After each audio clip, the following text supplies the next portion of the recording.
ஆள் வேணா எடுத்துக்கங்க. சினிமா மட்டும் இல்ல, அரசியல், தொழிலதிபர் யாராக இருந்தாலும் சரி பிரச்சனை இருக்குதான் செய்யுது. நீங்க அதை வெளியில கொண்டு வந்து வேடிக்கை பார்க்குற நிலைமை தான் வந்திருக்கு. பல பேர் சப்போர்ட் பண்ணுவாங்க, பல பேர் எதிர்ப்பு தெரிவிப்பாங்க. இதே மாதிரி நடிகர் பிரசாந்த் அவர்கள் எனக்கு தெரிஞ்சு சூப்பர் ஸ்டார் ரஜினி சாருக்கு பிறகு அடுத்த இடத்தை பிடிக்க வேண்டியவர் தியாகராஜன் சாரோட சன் பிரசாந்த் சார் தான். அவர் பிடிச்சிருக்கணும். அவரும் இந்த மாதிரி ஒரு குடும்ப சூழ்நிலையில் மாட்டிக்கிட்டு அந்த இடமே வெற்றிடமாச்சு. அதனால ஜெயம் ரவி சார், தயவு செய்து சொல்றேன், நானும் ஒரு குடும்பஸ்தன், அதனால உங்களுடைய உடன்பிறவா சகோதரனா சொல்றேன், ஏற்ற இறக்கங்கள் இருக்க தான் செய்யும். அதை தயவு செய்து பெரியவங்க பேசி அதை முடிவு பண்ணுங்க.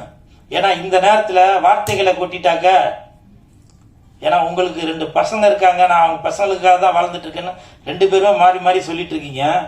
அதனால தயவு செய்து சொல்றேன், நீங்க என்னோட சின்னவரா பெரியவரா இல்ல உங்க வயது உடையவனா என்னன்றது எனக்கு தெரியல.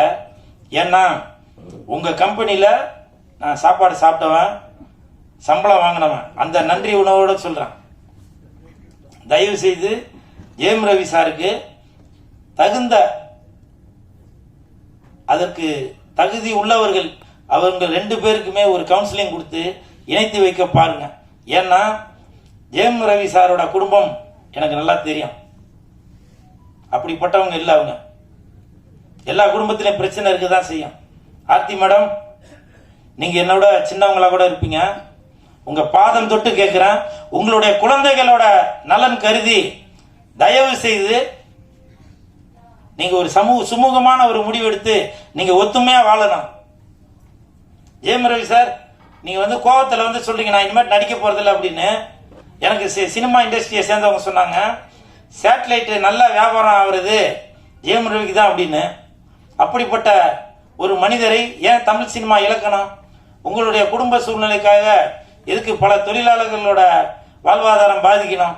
அதனால ஜெயம் ரவி சார், ஆர்த்தி மேடம், தயவு செய்து நீங்க இல்லைனாக்க வேற யாரோட ஒத்துழைப்பும் இல்லாமல் நீங்களே பேசி ஒரு முடிவு எடுங்க. ஏன்னா நான் குடும்பஸ்தன், எனக்கு தெரியும், எனக்கும் பல துன்பங்கள் இன்ன வரைக்கும் இருந்துட்டு தான் இருக்கு. எல்லாத்தையும் நான் சமாளிச்சு தான் போயிட்டு இருக்கேன். அதுதான் குடும்பம். ஸ்டேஜில் உள்ளவங்களுக்கு பல பேருக்கு தெரியாது.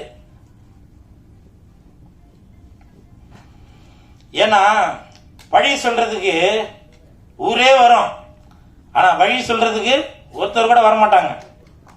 அப்படிப்பட்ட தட்டுங்க சார். இது எனக்கு மட்டும் இல்ல, ஜெயம் ரவிக்கு மட்டும், எல்லாருக்கும் தான்.